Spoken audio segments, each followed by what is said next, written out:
It all began with a simple yet profoundly ambitious question. Could I build a machine that thinks for itself?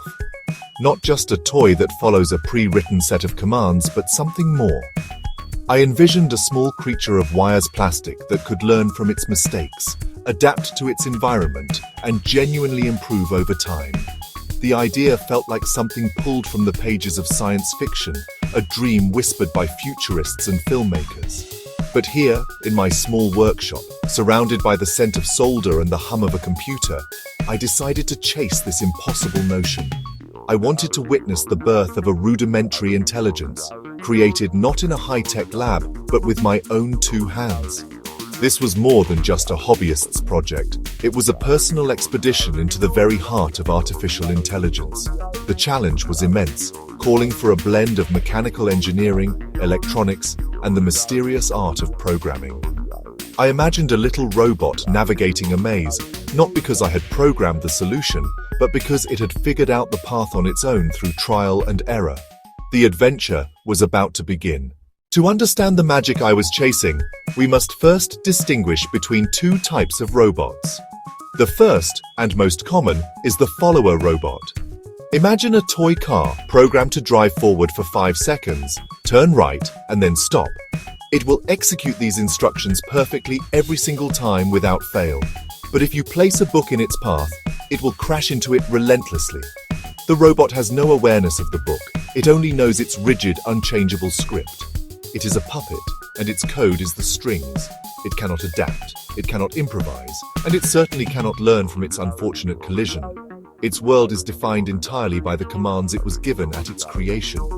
Now let's imagine a different kind of machine, a learning robot. This robot is not given a strict set of instructions on how to move. Instead, it is given a goal, like reach the other side of the room. It is also equipped with sensors, like ultrasonic sensors that act like its eyes, allowing it to perceive the world around it. When it starts moving, it might bump into the same book. But this time, the collision is not just a failure, it is a piece of data. The robot registers the obstacle, remembers its location, and understands that moving in that specific direction from that specific spot leads to a negative outcome. It has learned a valuable lesson from its mistake. This fundamental difference lies in the concept of feedback. This was the core of my quest, to build a robot that learns. Every great creation begins with a collection of humble parts, and my learning robot was no exception. The first and most crucial component was its brain, an Arduino Uno. This small microcontroller board is like a blank canvas for inventors. It's powerful enough to process information from sensors and send commands to motors, yet simple enough for a hobbyist to program. The Arduino would serve as the central nervous system of my robot, the place where all the thinking would happen. Next, the robot needed sensors to perceive its environment. For this, I chose an ultrasonic sensor. This clever device works much like a bat's echolocation. It sends out a high-frequency sound pulse and measures the time it takes for the echo to bounce back. By calculating this time, the robot can determine the distance to the nearest obstacle in front of it. Of course, a brain and eyes are useless without a body and legs to move. For the chassis, I used a simple lightweight acrylic kit that came with 2 DC motors and a pair of wheels. To control them, I used a motor driver shield. For power, a simple battery pack holding 4 AA batteries would provide the juice to bring the entire creation to life. The assembly process began with a sense of excitement and a detailed plan. I started by mounting the Arduino and the motor driver shield onto the robot's chassis. This was the easy part, a satisfying series of clicks as plastic and metal came together. Next came the motors, which I carefully attached to the underside of the frame and connected to the motor driver. Then, I mounted the ultrasonic sensor to the front, positioning it like a curious head, ready to peer into the world. The next step was the wiring, and honestly, this is where the first real challenge emerged. The diagram seemed simple enough on my computer screen, but translating it into a tidy arrangement of physical wires was another matter. I uploaded the code to the Arduino, and to my dismay, only one wheel spun. After an hour of frustration, I discovered the problem was a tiny, almost invisible solder joint on the motor that had come loose. A quick touch with a hot soldering iron and the connection was restored. I uploaded the code again, and this time, both wheels whirred to life in perfect unison. The moment of truth had finally arrived. The robot was fully assembled. The code for its basic learning algorithm was uploaded. It was time for its first real test. I created a simple maze using cardboard boxes, forming a small enclosed arena. My heart pounded with anticipation and a touch of parental anxiety. I placed the robot at the entrance of the maze and switched on the power. For a second it sat motionless, its ultrasonic sensor silently scanning. Then its wheels began to turn. It moved forward, straight toward the first wall. With a gentle thud, it bumped right into it.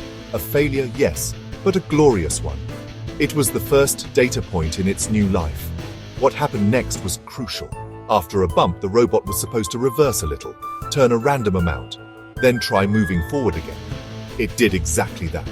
Before its sensor detected the next wall, it stopped just short, a clear improvement from the first blind collision.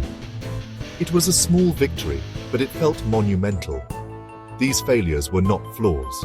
They were the process of learning itself. The algorithm penalized bad moves and rewarded good ones. The science behind my robot's learning process is a simplified version of a powerful concept in artificial intelligence called reinforcement learning. Visual aid, state, action.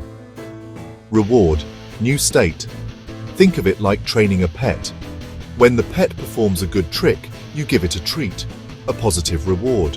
When it does something wrong, you might use a firm no, a negative reward or penalty. My robot operates on a similar principle. Its treat is making forward progress without hitting a wall. Its penalty is bumping into an obstacle. The robot's Arduino brain maintains a simple table in its memory.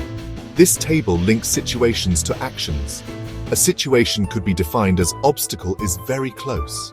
An action could be turn left 90 degrees. When the robot tries an action, like moving forward when an obstacle is close and it results in a bump, a penalty, the value for that action in that situation is decreased. Conversely, if it turns and successfully finds a clear path, a reward, the value for that action is increased. The true magic happens over hundreds of trials.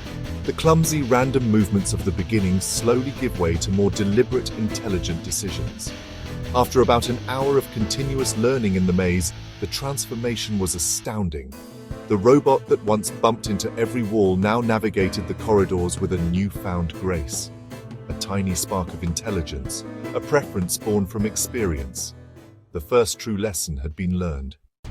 This small robot, navigating a cardboard maze on my floor, is a miniature echo of the revolutionary technologies changing our world. Think of self-driving cars.